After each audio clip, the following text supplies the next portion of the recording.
Question number 18th from the chapter Nucleus, NCERT. A 1000 megawatt fission reactor consumes half of its fuel in 5 years. How much uranium did it contain initially? Assume that the reactor operates 80% of the time, that all energy generated arises from the fission of uranium and that its nuclide is consumed only by fission process. तो initially कितना uranium था वो find out करना है हमको. तो current power दे रखा है, पावर मतलब एनर्जी अपॉन टाइम 1000 मेगावाट, तो मतलब 10⁻⁹ जूल पर सेकेंड. तो देखो करंटली एनर्जी इसमें से निकल रही है 10⁻⁹ जूल पर सेकेंड. तो टोटल एनर्जी जो निकली है 5 ईयर्स में वो है 10⁻⁹ इंटू 5, पर 5 ईयर्स चला नहीं है, चला है 80%, सो 0.8, और 1 ईयर इज 3.1536 इंटू 10⁻⁷ सेकेंड्स. तो टोटल एनर्जी 5 साल में इतनी निकली है.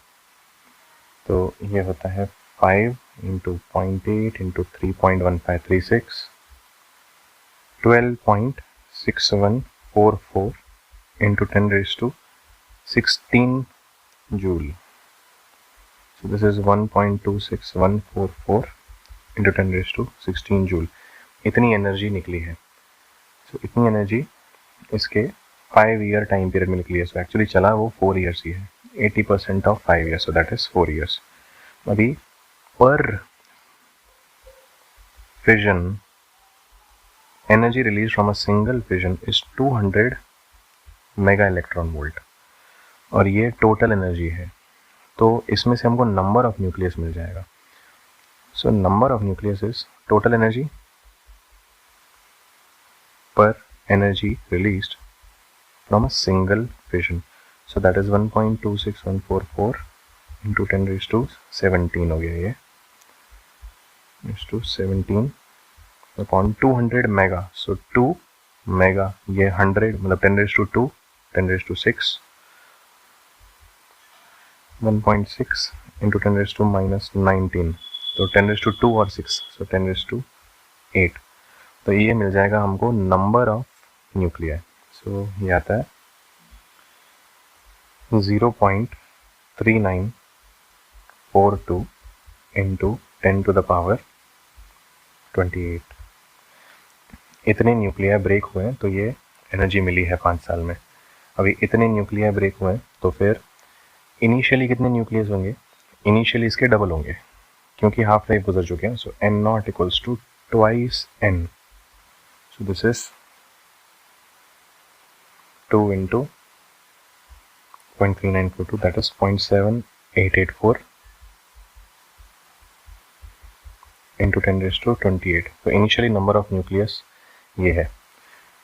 अभी नंबर का मतलब है मोल्स इंटू एवोगाड्रो नंबर, मतलब मास अपन molecular mass into Avogadro number. ये आ जाता है 0.7884 इंटू 10⁻28. तो ये जो मास है, इनिशियल मास, ये हो जाएगा 0.7884 into 10⁻28 into molecular mass of uranium, that is 235, divided by Avogadro number 6.023 into 10⁻23. तो ये जो आंसर आएगा ग्राम्स में आएगा, क्योंकि 235 ग्राम्स है. तो ये कैलकुलेट करें तो आता है 30.76 इंटू 10⁵ ग्राम्स, मतलब 30.76 इंटू 10⁻² किलोग्राम्स. तो ये हुआ 3076 किलोग्राम्स. भी एनसीईआरटी टेक्स्ट बुक में आंसर 3088 किलोग्राम्स है. तो वो आंसर अलग इसलिए है क्योंकि ये वाले कैलकुलेशन में एनसीईआरटी ने जब सॉल्व किया तो उसको 6 ले लिया है. तो इसको 6.02 के बजाय 6 ले लेंगे तो टेक्स्ट बुक वाला आंसर आ जाएगा. फिर उसको फिर मैं ब्लू पेन से कर देता हूँ. तो ये जो मास आया 3076 इसको 6.023 हटा के 6 से डिवाइड कर दिया जाए तो आंसर आ जाता है